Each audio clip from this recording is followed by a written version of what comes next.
ఈ వండి వార్చిన వికృతమైన ఈ కంటెంట్ ఏదైతే ఉందో దాన్ని ప్రచారం చేయడానికి వీళ్ళకి కొన్ని ప్యారడీ అకౌంట్స్ అని కూడా పెట్టుకుంటారు.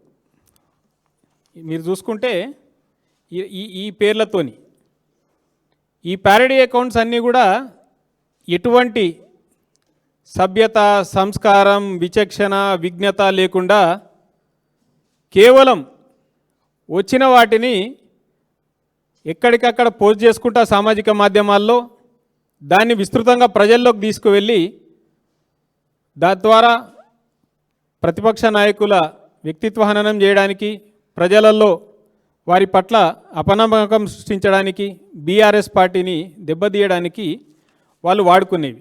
ఇవి మచ్చుకి కొన్ని మాత్రమే.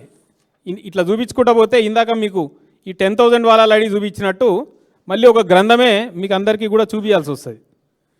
కాబట్టి మేమంటున్నది ఏంటంటే, నిజంగా మీరు ప్రభుత్వంలో 2 సంవత్సరాల నుండి కనుక సాధించిన విజయాలు ఏమన్నా ఉండుంటే వాటిని ప్రచారం చేసుకోవడానికి మీ తెలివితేటల్ని, లేకపోతే ఈ విస్తృతంగా మీరు ఏర్పరచుకున్న బాట్ యొక్క సైన్యాన్ని వాడుకోండి.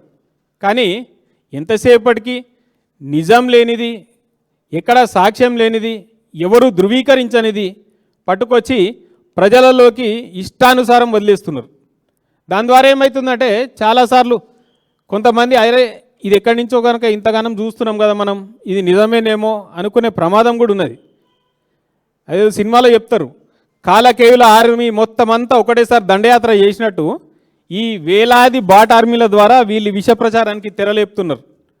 కాబట్టి ఈ మధ్యకాలంలో కొంతమంది పోలీస్ అధికారులు వాళ్ళు మాత్రమే మొత్తం సమాజ రక్షకులుగా ఎక్కడ ఏ తప్పు జరిగినా మేమే స్పందించి ముందుకు వస్తాం, అందరినీ అర్ధరాత్రి జర్నలిస్టుల ఇల్లు తలుపులు పలగొట్టి మరీ అలర్ట్ చేస్తామని మాట్లాడుతున్నారు. వారికి ఇటువంటివి కూడా కనిపించాలనేసి మేము కోరుకుంటున్నాము. వారికి ఆ చూపు ప్రసాదించాలని భగవంతుని ప్రార్థిస్తున్నాం. కాబట్టి కాంగ్రెస్ పార్టీ చేస్తున్న ఈ యొక్క విష ప్రచారాలను, కుట్రలను, ప్రభుత్వ సొమ్ముతో వారు తెరలేపుతున్న ఈ వికృత క్రీడను అరికట్టాలనేసి పోలీస్ యంత్రాంగాన్ని మేము అందరం కూడా డిమాండ్ చేస్తున్నాం.